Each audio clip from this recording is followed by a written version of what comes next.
you'd like to give us a call, and we'll put you on the air, talk about whatever you want within the bounds of good taste. Good afternoon, hotline. Uh-oh, you said bounds of good taste. Yes. Hey, what's the newest outcome on the deck at Maggie's? You got the inside scoop on that? The newest outcome on it? Yeah. There's nothing new on it. Oh, the news just reported the details of 6. There's a new controversy. Oh, well... The issue isn't dead. Well, there's a work session scheduled for the second Monday in April, I think, to discuss furnishings on it again. As you'll recall, and I can only speak to the last action taken at the deck summit last summer, the general agreement was that it's not anyone's property, it's public property, and that anyone can use it, but they can't use it exclusively or anything like that, or for commercial activity. If say someone wanted to go there and was having a family reunion around that area and wanted to barbecue on that deck, same as you might barbecue in the pavilion, the park, is that allowed?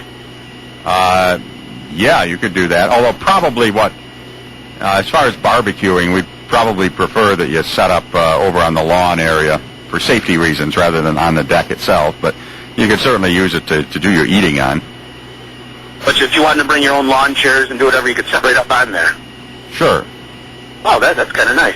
Well, I just thought I'd see if you had any scoop on what the news was reporting, maybe. Well, I don't know if it's controversy. You know, the unique nature of it is such that it is where it is. It really is of primarily only use to the individuals who own the building. And I guess, the debate over whether it should have been built that way or shouldn't have is past us now. The fact is it was. And so... Now, at this point, if somebody gets hurt on it, who's liable for the fall? Would that still be the city? Well, just because you get hurt on any property doesn't mean the property owner is liable for it. Well, if you trip and fall on somebody's sidewalk, whether you trip over your feet or not, you're the one getting sued. Not necessarily. That's one of the fallacies. Everybody thinks because I fell down or I hit a tree or I did this or that it's ka-ching time, and that's not necessarily the case. Are you kidding? The lawyers are already out there advertising to get you to come in if you've got a Toyota. I mean, if you fall on somebody's land, they're the person you're going to sue. So it's just like if someone was nothing to do with the bar, if somebody just fell on that land. Right, I'm sure they would, and to tell you the truth, I'm more concerned with that pit that's over there than the deck itself, because I've said before, I think that's dangerous. So, but go down and look at it and tell me what you think about it. I mean, what do you think the answer should be? I don't really. You're a citizen. You have a stake. Area. Huh? I don't have any stake. I don't have any opinion on it.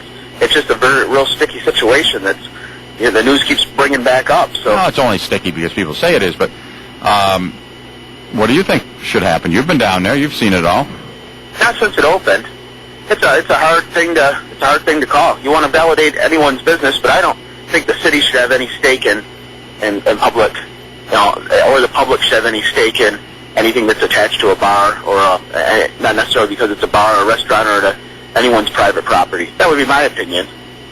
Yeah, well, I had favored selling it, but the council didn't go along with that last summer. So that would require an act of the state legislature in order to do that, but I kind of had a couple legislators lined up to carry the legislation on that. But in any event, we'll see what happens, and... I just thought there might be something more interesting, but I guess there isn't. Maybe they're just... No, I think they're... all stone. I think the folks at Channel 7 are looking for a story to do on a nice sunny day. Well, that looks like that'd be a good place to do a sunny day story. Okay, Mayor, have a great... Thank you. Bye now, don't you know? Bye now. 755-1240 is the phone number. If you'd like to give us a call to be on the hotline today, we'll have to watch Channel 7 News tonight. Find out for ourselves. Let's see. Just looking at some of the things on Liz Benjamin's page.